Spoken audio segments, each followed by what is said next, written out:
ముఖ్యంగా చూసుకుంటే సార్, నిజంగానే ఈరోజు ఇంత సీనియర్ నాయకుడైన మీరు ఒక బీఆర్ఎస్ పార్టీ నుంచి వీడి రావడం అనేది రాజకీయాల్లో కొంత హాట్ టాపిక్ అయింది. ఎందుకంటే బలమైన కారణం ఏదైనా మిమ్మల్ని బాధ పెట్టిన సందర్భాలు ఏమైనా ఉన్నాయి? ఎందుకంటే గతంలో కాంగ్రెస్ పార్టీలో మీరు సీనియర్ నాయకుడిగా ఉన్నారు, ఖమ్మం కావచ్చు, నల్గొండ కావచ్చు, మంచి సేవలు అందించినటువంటి పరిస్థితి ఉంది. ఎందుకు మరి ఇక్కడ ఈ పార్టీ నుంచి మళ్ళీ అదే పార్టీలోకి వెళ్ళడానికి కారణం ఏంటి? ఏమైనా బలమైన కారణం ఉంది? అంటే ఇప్పుడు నేను సీఎం గారిని కలిశాను. మీరు అన్నట్టు నాకు కాంగ్రెస్లో ఎంతోమంది మిత్రులు ఉన్నారు. వాళ్ళు ఏమన్నారంటే నన్ను 2018లో కూడా కాంగ్రెస్కి రమ్మని చెప్పారు, ఎప్పుడైతే నాకు టికెట్ రాలేదు 2018లో.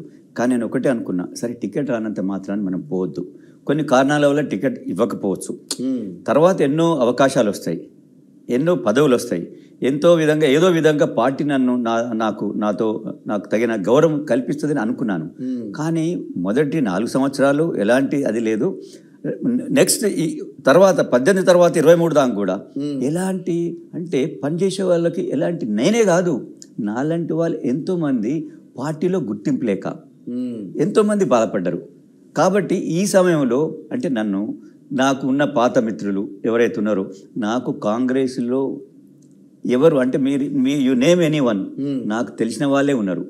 అయినా కూడా నేను 2018లో పోకుండా ఇప్పుడు నన్ను సీఎం గారు అయినాక శేఖర్ రెడ్డిని ఒకసారి వచ్చి కలవంటే నేను డెఫినెట్ మన తెలంగాణ సీఎం కాబట్టి సీఎం గౌరవంగా మనం కలవాలా అని ఆ ఉద్దేశంతో నేను పోయాను.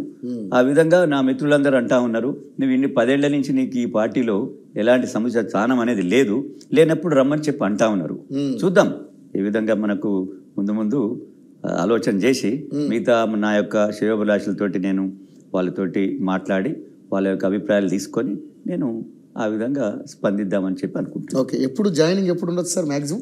అదే ముందట నా యొక్క ఏదైతే ఉందో వెల్విషర్స్ ఉండరో వాళ్ళని ఫస్ట్ మనం కాన్ఫిడెన్స్ తీసుకోవాలి. నేను ఒక్కరిని జాయిన్ అయ్యడం వల్ల ఏం లాభం ఏముంటుంది పార్టీ? ఎందుకంటే ముఖ్యంగా చూస్తే మన 2023 ఎలక్షన్స్లో ఎవరైతే కొంతమంది మీ జిల్లా నుంచి పార్టీలో జాయిన్ అయ్యి బీఆర్ఎస్ పార్టీ నుంచి కాంగ్రెస్ పార్టీలో జాయిన్ అయిన నాయకుల్ని అక్కడ ఉన్నటువంటి సీనియర్ నాయకులందరూ కూడా విభేదించడం జరిగింది. సో మీకు అటువంటి పరిస్థితి ఏమైనా ఉందా ఇప్పుడు? ఎందుకంటే కోమటిరెడ్డి వెంకటరెడ్డి గారు కావచ్చు, అదేవిధంగా ఉత్తమ్ కుమార్ రెడ్డి గారు కావచ్చు, జానారెడ్డి గారు కావచ్చు, అంతా మీ సామాజిక వర్గం ఉంది, ఏమైనా విభేదించే అవకాశం? రవి గారు, నేను సీఎం గారిని 2 రోజుల కింద కలిశాను. ఇమ్మీడియట్గా నాకు ఎంతో మంది కాంగ్రెస్ వాళ్ళు టెలిఫోన్ చేసిండ్రు. ఏమని చేసిండ్రు, మాకు ఎంతో సంతోషం అవుతుంది గారు, వాపసి మీరు వస్తున్నారు, ఎప్పటి నుంచి మీరు రావాలంటున్నాం.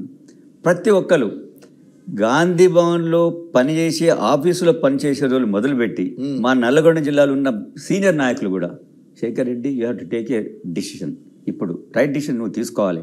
ఇన్ని రోజుల నుంచి నువ్వు రియల్గా చెప్పాలంటే you have wasted your time. నువ్వు ఇంత సిన్సియర్గా ఇంత పెద్ద ఎత్తున ఎప్పుడు పార్టీ గురించి పనిచేసేదానికి నీకు తగిన గుర్తింపు ఇవ్వలేదు.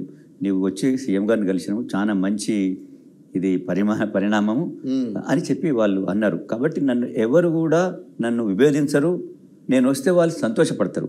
ఎందుకంటే నేను అంతకుముందు కాంగ్రెస్లో పనిచేసేటప్పుడు వాళ్ళందరితో నేను కలిసి పనిచేశాను. వెంకరెడ్డి గారు కావచ్చు, ఉత్తమ్ రెడ్డి గారు కావచ్చు, జానారెడ్డి గారు కావచ్చు, ప్రతి ఒక్కరితో నేను కలిసి పనిచేశాను. కాబట్టి నాతోటి విభేదించే అంటే పెద్ద నాయకులు లేరు. మరి ఇంకా మిగతా జిల్లాలో ఉన్న వివిధ పొజిషన్లో ఉన్న నాయకులు కూడా వాళ్ళు హర్షిస్తారే తప్ప వాళ్ళు ఎలాంటి విభేదించే అవకాశం అనేది లేదని చెప్తాను. సో ముఖ్యంగా చూసుకుంటే సీనియర్ నాయకులు